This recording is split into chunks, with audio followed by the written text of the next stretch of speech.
రాష్ట్రంలో కమిషన్ పడితే ఆ రాష్ట్రంలో వర్గీకరణ అవసరం అంటారు. కానీ మాలలు మాత్రం ఒప్పుకోవట్లేదు. ఇగో మీ అన్నగా చెప్తున్నా, 3 కమిషన్ల పేరు చెప్పాను కదా, ఇక్కడనే 3 కమిషన్ల పేరు చెప్పాను కదా. లోకుడు కమిటీ 65లో, రామచంద్రరాజు కమిషన్ 96లో, ఉషా మేరా కమిషన్ మన్మోహన్ సింగ్ అప్పుడు 2007లో. మన దగ్గరనే 3 కమిషన్. కర్ణాటక పోతే అక్కడ అక్కడ కర్ణాటక పోతే జస్టిస్ సదాశివన్ కమిషన్ పడ్డది, హైకోర్టు రిటైర్డ్ జడ్జి. అక్కడ ఎస్సీ వర్గీకరణ జరగాలని రిపోర్ట్ ఇచ్చేసింది. అంటే అక్కడ కూడా అసమానతలు లేని చెప్పి అక్కడ మన మాదిగలే డైరెక్ట్, అక్కడ మాలలు చెలవాదులు. ఇప్పుడు మల్లికార్జున ఖర్గే కులం పేరు చెలవాది, ఆయన మాల. అక్కడ మాదిగల పేరు డైరెక్ట్ మాదిగే. వర్గీకరణ జరగాలని చెప్తుంది, మాదిగ కొట్లాడుతున్నారు. తమిళనాడులో కరుణానిధి గారు ముఖ్యమంత్రి ఉన్నప్పుడు ఎస్సీ వర్గీకరణ జరగాలని చెప్పి మన మాదిగలు అరుంధతీల పేరుతో, చెక్లియార్ల పేరుతో ఉద్యమం చేస్తే ఆయన కూడా జస్టిస్ జనార్దన్ కమిషన్ వేశాడు. కమిషన్ రిపోర్ట్ స్పష్టం చేసింది, మాదిగలు అరుంధతీయులు చాలా వెనుకబడ్డారు, చెక్లియార్లు వెనుకబడ్డారు, వీళ్ళకి న్యాయం జరగాలని చెప్పి అక్కడ రిపోర్ట్ ఇచ్చేసింది. మహారాష్ట్రలో సుశీల్ కుమార్ షిండే గారు ముఖ్యమంత్రి ఉన్న కాలంలో లాహూజీ సాల్వే అంటే పూలేకే గురువు, మన మాదిగైనే మాతంగ్ మహాత్మా జ్యోతిరావు పూలేకే గురువు. ఆయన పేరుతో కమిషన్ వేస్తే ఆ కమిషన్ కూడా వర్గీకరణ జరగాలి మాతంగులకు అంటే మన మాట ఇచ్చింది. పంజాబ్ కాడికి వెళితే పంజాబ్ లో గుర్నామ్ సింగ్ కమిషన్ పడ్డది, అక్కడ వర్గీకరణ జరగాలని చెప్పేసింది. నిన్నగాక మొన్న హర్యానాలో ఎస్సీ కమిషన్ పడ్డది, ఆ కమిషన్ రిపోర్ట్ కూడా వర్గీకరణకు అనుగుణంగా వచ్చింది. అంటే ఎస్సీ వర్గీకరణ జరగాలని మనమే కాదు, దేశవ్యాప్తంగా రాష్ట్రాలు విస్తరించింది. ఏ రాష్ట్రంలో కమిషన్ పడ్డా వర్గీకరణకు అనుకూలంగా అంటుంది. కానీ మాలలో ఒక్కరే మేము ఒప్పుకోమంటాం. వాళ్ళ పలుకుబడికి చెప్తున్నా నేను, వాళ్ళు ఏ స్థాయిలో ఉన్నారో మీరు గుర్తుంచుకోండి. వాళ్ళ స్థాయి గురించి నేను మాట్లాడుతున్నా, వాళ్ళ స్థాయి గురించి మాట్లాడుతున్నా. రేపు మనం ఎప్పుడో ఒకసారి సభ పెడితే దళితుల్లో ఉండబడే మొత్తం అన్ని కులాలు వేదిక మీదకు ఉంటాయి. మాల వాళ్ళ వేదిక మీద ఒక కులం అని ఉంటుందా? మాలలు తప్ప. ఓకే, మన వేదిక మీదకి పిలిస్తే అన్ని రాజకీయ పార్టీలు వచ్చి వేదిక మీద మాట్లాడుతుంటాయి, అన్ని రాజకీయ పార్టీలు వచ్చి వేదిక మీద మాట్లాడుతుంటాయి. మాల వాళ్ళ సభలో ఒక పార్టీ అన్న ఉంటుందా బయటకు వచ్చి? అయినప్పటికీ మాకు పార్టీల మద్దతు లేకపోయినా పర్లే, మేము అడ్డుకొని తీరుతాం. పార్టీల మద్దతు లేకపోయినా పర్లే, మేము అడ్డుకొని తీరుతాం, అంతే. మేము వర్గీకరణ జరగనీయం. అదే సమయంలో దళితుల్లా మెజార్టీ కులాల వర్గీకరణ కోరుకోనియండి, మేము ఒక్కరంసాలు అడ్డుకోవడానికి. మెజార్టీ కులాలు 58 కులాల వర్గీకరణ అడ్డుకొని కావాలనండి, మేము ఒక్కరంసాలు అడ్డుకోవడానికి అని వాళ్ళు ఒక్కరే అడ్డుపడుతున్నారు. అంటే దళితుల్లో మెజార్టీ కులాల అభిప్రాయానికి విలువనిస్తలేరు. ఏ రాజకీయ పార్టీ అయినా వాళ్ళకి అనుకూలంగా లేదు సూత్రరీత్యా. ఏ రాజకీయ పార్టీ అనుకూలంగా లేకపోయినా డోంట్ కేర్ అంటాను. కమిషన్ రిపోర్ట్ ఒక్కటి వాళ్ళకి అనుకూలం కాదు, అన్ని మనకు అనుకూలమే. ఇప్పుడు నేను చెప్పిన కదా, నేను పుట్టక ముందు వేసిన కమిషన్ లోకూర్ కమిటీ నుంచి వదులుకుంటే, నిన్నగాక మొన్న సుప్రీంకోర్టు తీర్పు వచ్చిన తర్వాత వేసిన కమిషన్ హర్యానాలో ఆ కమిషన్ రిపోర్ట్ వరకు వర్గీకరణకు అనుకూలంగా వచ్చేసినాయి.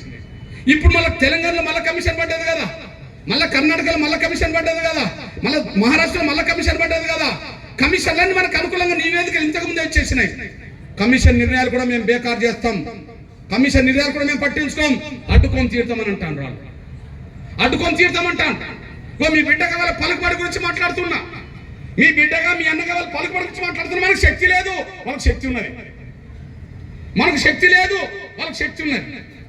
వాళ్ళ పలుకుబడి ఎంత శక్తిని అడ్డుకుంటున్నదంటే, ఈ దేశంలో ఈ దేశానికి ప్రథమ పౌరుడు ఎవరు? రాష్ట్రపతే కదా. ఈ దేశానికి ప్రథమ పౌరుడు ఎవరు? రాష్ట్రపతే కదా. ప్రథమ పౌరుడైన రాష్ట్రపతి 99 డిసెంబర్ 2వ తారీఖు నాడు 1999 డిసెంబర్ 2వ తారీఖు నాడు అప్పటికి నేను అరెస్ట్ అయ్యి ఇబ్రహీంపట్నంలో అరెస్ట్ అయ్యి నేను జైల్లో ఉన్నా. అప్పటికి నేను అరెస్ట్ అయ్యి జైల్లో ఉన్నా. జైలు నుంచి బయటకు వచ్చిన కొద్ది రోజులకే ఎస్సీ వర్గీకరణ జరగాల్సిందే అని చెప్పి రాష్ట్రపతి మనకు అనుకూలంగా తీర్పునిచ్చాడు. ఇతను ఎవరో కాదు, దళితుడు కేఆర్ నారాయణ. దళిత రాష్ట్రపతి కేఆర్ నారాయణ ఎస్సీ వర్గీకరణకు అనుకూలంగా చెప్పేశాడు. ఈయన చెప్పినాకనే 5 ఏళ్ళు మనకు అమలు జరిగింది. మళ్ళీ దీన్ని అడ్డుకున్నారు. రాష్ట్రపతి నిర్ణయాన్ని కూడా వాళ్ళు పాటించట్లేదు. రాష్ట్రపతి నిర్ణయాన్ని కూడా వాళ్ళు డోంట్ కేర్ అంటాను. ఇది మన కళ్ళ ముందు సాక్ష్యం. అదే సమయంలో ఈ దేశ ప్రధానమంత్రులు ఇప్పటి వరకు మీ అన్నగా ఒకటే చూపెట్టాను కదా, నేను కేవలం నరేంద్ర మోడీ గారినే కలిశాను. కేవలం నరేంద్ర మోడీ గారితో సంప్రదింపులు చేశాను ప్రధానమంత్రితో. నేను 2004, 2014 మధ్యలో ప్రధానమంత్రి మన్మోహన్ సింగ్ గారే 10 సార్లు కలిశాను. 10 సార్లు కలిసినప్పుడు 4 సార్లు ముఖ్యమంత్రి, ఆనాటి ముఖ్యమంత్రి వైఎస్ రాజశేఖర్ గారే నా వెంబడి వచ్చింది. అన్ని పార్టీలు నా వెంబడి వచ్చినాయి. ప్రధానమంత్రిని కలిశాం. ఆయన కూడా వర్గీకరణ జరగాల్సిందే అని అన్నాడు. ఆయన ఉషా మేర కమిషన్ వేసిండు. వర్గీకరణ జరగాలని మనకు అనుకూలంగా ఉండడం వల్ల ఉషా మేర కమిషన్ వేసిండు. ఉషా మేర కమిషన్ రిపోర్ట్ వచ్చినాక పార్లమెంట్లో బిల్లు పెట్టకుండా అడ్డమాట. వాళ్ళు ప్రధానమంత్రి లెక్క చేయాలి. వాళ్ళ స్థాయి పలుకుబడి అది. ఓకే, ఆనాడు ప్రభుత్వానికి నాయకుడు ప్రధానమంత్రి కదా, మరి ఈనాడు ప్రభుత్వానికి నాయకుడు ఎవరు? గౌరవ నరేంద్ర మోడీ గారు కదా ప్రధానమంత్రి. గౌరవ నరేంద్ర మోడీ గారు వర్గీకరణకు అనుకూలంగా మాట్లాడిపోయింది కదా. కేంద్రం నుంచి మనకు అనుకూలంగా సిఫార్సులు అఫిడవిట్ రూపంగా సుప్రీంకోర్టుకి వెళ్ళినాయి కదా. సుప్రీంకోర్టులో వర్గీకరణకు అనుకూలంగా జడ్జిమెంట్ వచ్చింది కదా. అంటే ప్రధానమంత్రులు కూడా మనకు అనుకూలంగా మాట్లాడుతున్నారు కదా. ప్రధానమంత్రులు మీకు అనుకూలంగా ఉన్నా మేము అనుకూలంగా ఉండమంటారు, అంతే, మేము కానీయమంటారు వాళ్ళు. ఎంత అహంకారం, ఎంత స్వార్థం. మీ వైపు ప్రధానమంత్రులు ఉండనియండి, మేము అడ్డుకుంటాం, అంతే. మీ వైపు రాష్ట్రపతులు ఉండనియండి, మేము అడ్డుకుంటాం. మీ వైపు కమిషన్ రిపోర్ట్లు ఉండనియండి, మేము అడ్డుకుంటాం. మీ వైపు అన్ని పార్టీలు ఉండనియండి, మేము అడ్డుకుంటాం. మాలలం తప్ప మీ వెనుక అన్ని దళిత కులాలు ఉండనియండి, మేము అడ్డుకుంటాం. సుప్రీంకోర్టులో 2004లో వాళ్ళ పలుకుబడి జడ్జి రూపంగా వాళ్ళు తెచ్చుకుంటే, మరి 2024లో ఆనాడు 5 జడ్జి, కానీ ఈనాడు చీఫ్ జస్టిస్తో సహా 7 జడ్జీల్లో 6 జడ్జీలు ఎస్సీ వర్గీకరణ కరెక్టే, త్వరగా జరగాలని చెప్పేసి, ఎస్సీ వర్గీకరణ కరెక్టే, త్వరగా జరగాలని చెప్పేసి సుప్రీంకోర్టు తీర్పు మళ్ళా మీరు మార్చండి అని చెప్పి 32 మంది రివ్యూ పిటిషన్ వేశారు. సుప్రీంకోర్టు తీర్పును మేము అంగీకరించాం, మళ్ళా సమీక్ష చేయండి అని చెప్పి 32 రివ్యూ పిటిషన్లు వేశారు. ఆ 32 రివ్యూ పిటిషన్లు కూడా సుప్రీంకోర్టు మళ్ళీ కొట్టేసింది.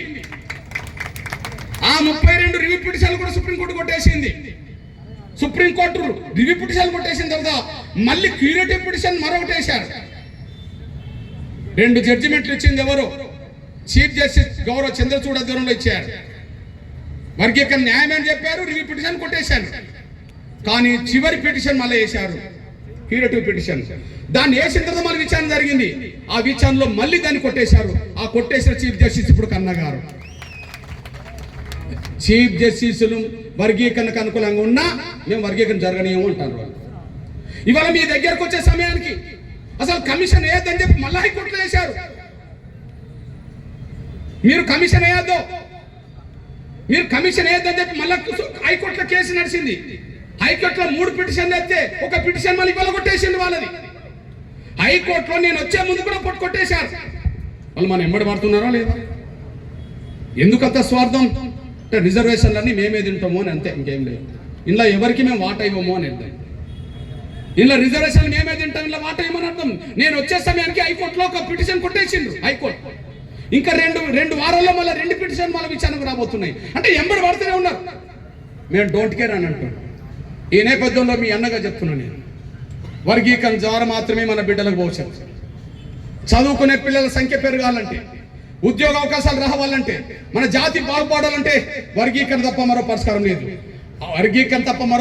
లేదు. కాబట్టి 30 ఏళ్ళు ఈ ఉద్యమం నడపాల్సి వస్తుంది. ఆ ఒక్క విషయాన్ని మర్చిపోదు. నా తమ్ములారా, మీరు ఏ రాజకీయ పార్టీలో ఉన్నా, నా అన్నలారా మీరు ఏ రాజకీయ పార్టీలో నాయకులుగా ఉన్నా, జాతి భవిష్యత్తు కోసం ఒక 2-3 నెలలు అన్ని మర్చిపోయి దండోర జెండా కిందనే అందరూ ఏబిసిడి కోసం ఉద్యమం చేద్దాం. ఇది చివరి ఘట్టంగా జరుగుతున్న ఉద్యమం. ఈ 2 నెలలు 3 నెలలు అప్రమత్తంగా ఉంటే వెంటనే వర్గీకరణ జరిగితే ఇక ఎవరేం చేయాల్సిన అవసరం లేదు. 100 తరాలు మన బిడ్డలకు మన భవిష్యత్తు ఇచ్చిన వాళ్ళం అవుతాం. 100 తరాల బిడ్డలకు మన భవిష్యత్తు ఇచ్చిన వాళ్ళం అవుతాం. ఒక్కసారి మీరు గమనించండి, వాళ్ళు రాష్ట్ర ప్రభుత్వాన్ని ఎలా శాసిస్తారో మళ్ళీ చెప్తున్నాయి.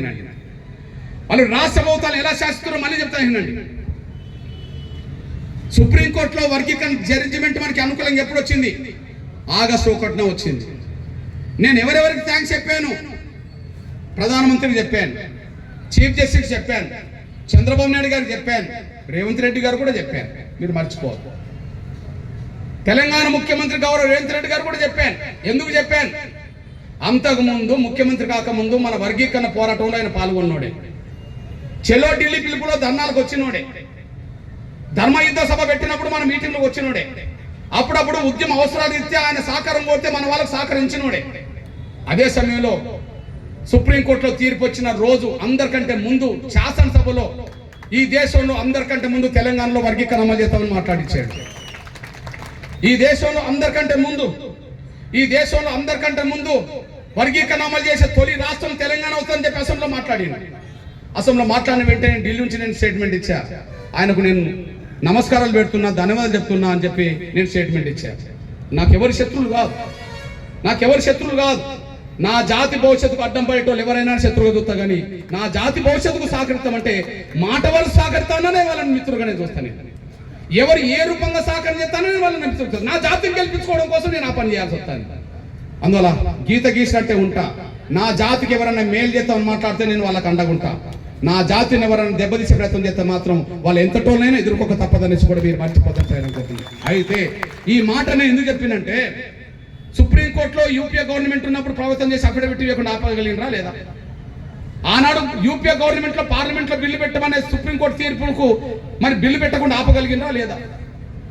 ఇవన్నీ ఒక ఎత్తు అవుతే ఇప్పుడు ఏ విధంగా చేస్తుండో మీ దృష్టి తీసుకొస్తున్నా చూడండి. ఇప్పుడు రేవంత్ రెడ్డి గారి అసెంబ్లీ ఏం మాట్లాడిండు, అది జరుగుతున్నదా లేదా? రేవంత్ రెడ్డి గారు అసెంబ్లీ ఏం మాట్లాడిండు, దానికి విరుద్ధంగా ఎందుకు జరుగుతున్నది? మళ్ళీ చెప్తున్నాయినండి, మళ్ళీ నేను చెప్తున్నా, కాంగ్రెస్ పార్టీ సూత్రరీత్యా వర్గీకరణకు వ్యతిరేకం కాదు, అనుకూలమే. కానీ ఏ పార్టీలో లేనంత పలుకుబడి కాంగ్రెస్ పార్టీలో మాలాడుకుంటుంది. ఎగ్జాంపుల్ ఒక విషయం చెప్తున్నా నేను. కాంగ్రెస్ పార్టీ అంటే ఇప్పుడు ఎవరి చేతిలో ఉంటుంది? సోనియా గాంధీ, రాహుల్ గాంధీ అంటాం. వాళ్ళ ఇంట్లో 3 పదవులు ఉన్నాయి ఏకకాలంలో. సోనియా గాంధీ గారు రాజ్యసభ సభ్యురాలు, రాహుల్ గాంధీ లోక్సభ సభ్యుడు, ప్రియాంక గాంధీ లోక్సభ సభ్యుడు. అంటే ఏకకాలంలో 3 పదవులు పొందే కుటుంబం ఏదైనా ఉంటే సోనియా గాంధీ కుటుంబం. ఆ తర్వాత దేశంలో మీరు ఏకకాలంలో 3 పదవులు పొందిన కుటుంబాలు మన మాలవే ఉంటే తప్ప మన ఇంకెవరి ఉండే ఈ దేశంలో. ఎగ్జాంపుల్, మన కర్ణాటక పోయి చూడండి. ఈ దేశ కాంగ్రెస్ పార్టీ అధ్యక్షుడు ఎవరు? మల్లికార్జున్ ఖర్గే. ఆయన రాజ్యసభ సభ్యుడు. వాళ్ళ అల్లుడు గుల్బార్గ్ నుంచి లోక్సభ సభ్యుడు. వాళ్ళ కొడుకు కర్ణాటక ప్రభుత్వంలో మంత్రి. అంటే 3 పదవులు ఉన్నాయి కదా. ఇగో మీ అన్నగా తెలంగాణ కడుకు వద్దాం. ఏకకాలంలో కాంగ్రెస్ లో 3 పదవులు పొందేటోళ్ళు ఇక్కడ రెడ్లు కూడా కాదు. ఒకటి తెచ్చుకుంటారు రెడ్లు, లేదా 2 తెచ్చుకుంటారు ఒక ఇంట్లో. ఎగ్జాంపుల్, జానారెడ్డి కొడుకు ఎంపీ, జానారెడ్డి కొడుకు ఎమ్మెల్యే ఏకకాలంలో. లేదా ఉత్తమ్ కుమార్ రెడ్డి గారు ఎమ్మెల్యే, వాళ్ళ భార్య ఎమ్మెల్యే. లేదా రాజగోపాల్ రెడ్డి గారు ఎమ్మెల్యే, లేదా వాళ్ళ అన్న వెంకటరెడ్డి మంత్రి. అంటే రెడ్డోళ్ళు కూడా 2 పదవులు మాత్రం తెచ్చుకోగలిగారు, 3వ పదవి తెచ్చుకోలేకపోయారు ఏకకాలంలో. కానీ ఇవాళ మీరు చూడండి, ఓకే, వెంకటస్వామి గారు ఉన్నప్పుడు కేంద్ర మంత్రే కదా. మరి వెంకటస్వామి గారు కొడుకు, పెద్ద కొడుకు మరి బెల్లంపల్లి ఎమ్మెల్యేనే కదా ఇప్పుడు. మరి ఇంకో కొడుకు నిన్న మీటింగ్ పెట్టి మన వర్గీకరణ అడ్డుకుంటామన్న కొడుకు ఇప్పుడు ఆయన కూడా చెన్నూరు ఎమ్మెల్యేనే కదా. మరి ఆయన కొడుకు ఇప్పుడు పెద్దపల్లి ఎంపీనే కదా. అంటే ఏకకాలంలో కాంగ్రెస్ పార్టీలో 3 పదవులు పొందేటోళ్ళు ఎవరంటే దేశంలో ఎవరు లేరు, మాలలు మాత్రమే ఉన్నాడు. అంటే వాళ్ళ పలుకుబడి ఏ స్థాయిలో మీరు అర్థం చేసుకోండి. కాంగ్రెస్ సూత్రరీత్యా మనకు అనుకూలంగానే రాజశేఖర్ గారు మనకు అనుకూలంగానే ఉన్నాడు, రేవంత్ రెడ్డి గారు మనకు అనుకూలంగానే ఉన్నాడు, కాంగ్రెస్ లో ముఖ్యమంత్రి అందరూ మనకు అనుకూలంగానే మాట్లాడిండ్రు. కానీ వాళ్ళ దగ్గర పని జరగకుండా మాత్రం అడ్డుకునే ప్రయత్నం చేస్తారు వాళ్ళు. ఆ శక్తి పలుకుబడి వాళ్ళకు ఉన్నది. అందుకు సాక్ష్యం మీకు అన్నం చెప్తాను. ఉదాహరణకు శాసనసభలో రేవంత్ రెడ్డి గారు మాట్లాడింది ఏంది, ఇప్పుడు జరుగుతున్నది ఏంది, ఇది ఒక్క సాక్ష్యం చదవండి. మరి ఆయనకు మన మీద ప్రేమ లేదా, మన మీద అభిమానం లేదా, మన వర్గీకరణ ఉద్యమం అంటే ఆయన న్యాయం అని అనుకోవట్లేదా? అన్ని మనకు అనుకూలమే. కానీ అన్ని మనకు అనుకూలంగా ఉన్నా వాళ్ళ ద్వారా అడ్డుకోవడానికి ప్రయత్నం చేస్తుంటారు. సాక్ష్యం ఒకసారి చూడండి. రేవంత్ రెడ్డి గారు అసెంబ్లీ ఏం మాట్లాడిండో ఆ ఒక్క మాట విన్న తర్వాత నేను వెంటనే ముగిస్తే తమ్ముడు మన ప్రొఫెసర్ కాశం మాట్లాడడానికి అవకాశం ఉన్నదని కూడా మీరు తీసుకుంటున్నాను. సుప్రీంకోర్టు మాదిగ ఉపకులాల వర్గీకరణకు అనుకూలమైన తీర్పునివ్వడం జరిగింది. నేను మనస్ఫూర్తిగా సుప్రీంకోర్టు కాన్స్టిట్యూషనల్ బెంచ్ కు, రాజ్యాంగ ధర్మాసనానికి మనస్ఫూర్తిగా కృతజ్ఞతలు తెలియజేస్తున్నా. 7 మంది జడ్జిలలో 6 మంది జడ్జిలు రాష్ట్రాలకు ఏబిసిడి వర్గీకరణ చెయ్యడానికి అనుమతిచ్చింది. తెలంగాణ రాష్ట్ర ప్రభుత్వం తరఫున నేను స్పష్టమైన ప్రకటన చేస్తున్నా, దేశంలోనే అందరికంటే ముందు బాగానే నిలబడి తెలంగాణ రాష్ట్ర ప్రభుత్వం ఏబిసిడి వర్గీకరణ అమలు చేసే బాధ్యత మా మిత్రులు, మా మంత్రివర్గ సహచరులు మేమందరం తీసుకుంటాం. అవసరమైతే ఇప్పుడు ఇచ్చిన ఉద్యోగ నోటిఫికేషన్లలో కూడా వర్గీకరణను అమలు చేయడానికి అవసరమైతే ఆర్డినెన్స్ తీసుకొచ్చి మాదిగ సోదరులకు న్యాయం చేసే బాధ్యత మేము తీసుకుంటాము. ఓకే, ఆయన ప్రకటన నేను స్వాగతించాను, ఆయన అభినందించాను. నేను ఎంతకంటే ఏం చేయాలి? ఆయన ప్రకటన స్వాగతించి ఆయన అభినందించాను. ఎందుకంటే గతంలో మనకు అనుకూలంగా మాట్లాడినోడు, మన ఉద్యోగంలో పాల్గొన్నోడు, ఆయా సమయంలో మనకి ఏదైనా సహకారం కావాలంటే సహకారం మన కార్యకర్తలకు, నాయకులకు, అందరికో ఇచ్చినోడు. కాబట్టి ఆయన ప్రకటన చేసాం, నేను స్వాగతించాను, అభినందించాను. కానీ ఆయన అన్న మాటల్లో మూడు ఉన్నాయి. అమ్మా ఒక్క నిమిషం ప్లీజ్, రైట్ ఆగా. ఆయన అన్న మాటల్లో 3 ఉన్నాయి. ఇగో, భారతదేశంలోనే అందరికంటే ముందు తెలంగాణ అమలు చేస్తామని చెప్పాడు. ఇప్పటికే తమిళనాడులో వర్గీకరణ అమలు జరుగుతుంది, ఇప్పటికే పంజాబ్ లో వర్గీకరణ అమలు జరుగుతుంది. సుప్రీంకోర్టు తీర్పు వచ్చిన తర్వాత హర్యానాలో బీజేపీ ప్రభుత్వం కూడా వర్గీకరణ అమలు చేస్తున్నది. నంబర్ 1 అయిపోయింది, వెనకబడిపోయింది. నంబర్ 2 ఏమన్నాడు? అవసరం అంటే వెంటనే ఆర్డినెన్స్ తీసుకొస్తాను అన్నాడు. ఆర్డినెన్స్ లేదు. ఆర్డినెన్స్ అంటే వెంటనే అమల్లోకి తీసుకురావడానికి అవకాశం ఉన్నది, ఆర్డినెన్స్ ఇవ్వలేదు. అదే సమయంలో గత నోటిఫికేషన్ లో కూడా వర్గీకరణ అమలు చేసి ఉద్యోగాలు భర్తీ చేస్తాను అన్నాడు. ఇక్కడ మీరు అర్థం చేసుకోవాల్సిన అవసరం ఉన్నది. గతంలో ఇచ్చిన నోటిఫికేషన్ లో కూడా వర్గీకరణ అమలు చేసి ఉద్యోగాలు భర్తీ చేస్తా అన్నాడు. ఇప్పుడు మాలలు ఏం పట్టుబట్టిందంటే, మీరు నోటిఫికేషన్లకు గతంలో వర్గీకరణ అమలు చేస్తున్నారు కదా, నోటిఫికేషన్లలో వర్గీకరణ లేకుండానే మీరు ముందు ఉద్యోగాలు భర్తీ చేయండి, మీరు త్వరగా ఉద్యోగాలు భర్తీ చేయండి, వర్గీకరణ లేకుండానే ఉద్యోగాలు భర్తీ చేయమని చెప్పి వాళ్ళు తీసుకొచ్చిన ఒత్తిడి మేరకే 11,000 టీచర్ పోస్టులు వర్గీకరణ లేకుండా ఉద్యోగాలు భర్తీ చేసేసారు. మళ్ళీ ఎప్పుడు రావాలి 11,000 టీచర్ పోస్టులు? ఆయన అన్నదే కదా, గత నోటిఫికేషన్లో కూడా వర్గీకరణ అమలు చేస్తామని చెప్పిండు కదా. మరి గత నోటిఫికేషన్లకు అనుగుణంగా సుప్రీంకోర్టు జడ్జిమెంట్ ఆగస్టు 1కి వస్తే టీచర్కి సంబంధించిన ఎగ్జామ్స్ కూడా ఆగస్టు 5న కూడా జరిగిన సందర్భాలు ఉన్నాయి. అంటే మన జడ్జిమెంట్ వచ్చిన తర్వాత కూడా టీచర్ పోస్టులకు సంబంధించిన ఎగ్జామ్ జరిగింది కదా, పరీక్షలు జరిగినాయి కదా. అంటే తీర్పు మనకు అనుకూలంగా జరిగిన పరీక్షల్లో కూడా వర్గీకరణ లేకుండానే ఉద్యోగాలు భర్తీ చేస్తే దాదాపు 11,000లో 1,650 ఉద్యోగాలు ఎస్సీలకు రావాల్సి ఉంటే, అందులో దాదాపు 1,200 టీచర్ పోస్టులు మనకు రావాల్సి ఉంటే 400-500 కంటే మించలేదు అనేసి కూడా మీరు మర్చిపోతాను సహనం కోరుతున్నాను నేను. అంటే ఎస్సీ వర్గీకరణ లేకుండానే ఉద్యోగాలు భర్తీ చేయమని ఎవరన్నారు? మాలలు అన్నారు. ఎస్సీ వర్గీకరణతో ఉద్యోగాలు భర్తీ చేస్తామని అన్నదెవరు? రేవంత్ అన్నాడు. రేవంత్ రెడ్డి మాట నిలబెట్టుకున్నాడా? వాళ్ళ ఒత్తిడి తలకి వ్యతిరేకంగా తీసుకున్నాడా? అంటే వాళ్ళ ఒత్తిడికి తలకి వర్గీకరణ లేకుండానే ఉద్యోగాలు భర్తీ చేసిన అనే విషయం మన కళ్ళ ముందు సాక్ష్యంగా నిలబడ్డది. అంటే కాంగ్రెస్ పార్టీలో వాళ్ళ పలుకుబడి గురించి మాట్లాడుతున్నా. వ్యక్తిగతంగా రేవంత్ రెడ్డి గారు నేను వ్యతిరేకమని అనలేను, కానీ అనుకూలమని మాట్లాడిన ఒత్తిడి తీసుకొచ్చైతే వాళ్ళు ఉద్యోగాలు రాకుండా చేస్తున్నారా లేదా? గ్రూప్ 1 పోతున్నదా లేదా? గ్రూప్ 2 పోతున్నదా లేదా?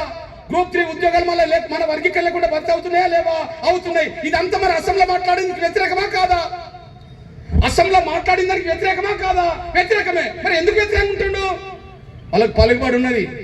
వాళ్ళ పలుకుబడి ఏంటంటే, రేవంత్ రెడ్డి గారు మీరు మా మాట కాదని వర్గీకరణ ద్వారా మీరు ఉద్యోగాలు భర్తీ చేస్తే నేను మల్లికార్జున ఖర్గే తోటి నీ ముఖ్యమంత్రి పదవి కూడా ఊడగొడతామన్నంత పలుకుబడి వాళ్ళకు ఉన్నదనేసి కూడా మీరు మర్చిపోదు. ఆ స్థాయిలో పలుకుబడి తోటి మనకు వర్గీకరణ లేకుండానే ఉద్యోగాలు భర్తీ చేసే ప్రక్రియ వాళ్ళకి శ్రీకారం చుట్టడం జరిగింది. అంటే మన కళ్ళ ముందు మన పిల్లల అవకాశాలు చేజారిపోతున్నాయి. నిజంగా బాధ ఏంటంటే 94 నుంచి 97 వరకు 3 ఏళ్ళు కష్టపడి వర్గీకరణ సాధించి మన పల్లెలో పెట్టి మన బిడ్డలకు అన్నం తినబెడుతున్న సమయంలో వర్గీకరణ ఫలాలు మన పల్లెలు లాగేశారు, మన బిడ్డల నోటి కాడు కూడా లాగేశారు. ఆ లాగేసిన దాన్ని తిరిగి తేవడం కోసం రాష్ట్రపతి ఆమోదంతో తెస్తే మళ్ళీ మన బిడ్డలకు అవకాశాలు ఇద్దామని చెప్పి ముందుకు వస్తున్న సమయంలో అది కూడా లాగేశారు. 20 ఏళ్ళు మళ్ళీ వాళ్ళు తిన్నారు. 20 ఏళ్ళు వాళ్ళు తిన్న తర్వాత మళ్ళీ సుప్రీంకోర్టుతో కేంద్రం మద్దతుతో వర్గీకరణ మళ్ళీ సాధించి పెడితే దీన్ని అడ్డుకోవడానికి మళ్ళీ కుట్రలు చేస్తున్నారు. నేను అంటున్నా, ఈ తెలంగాణ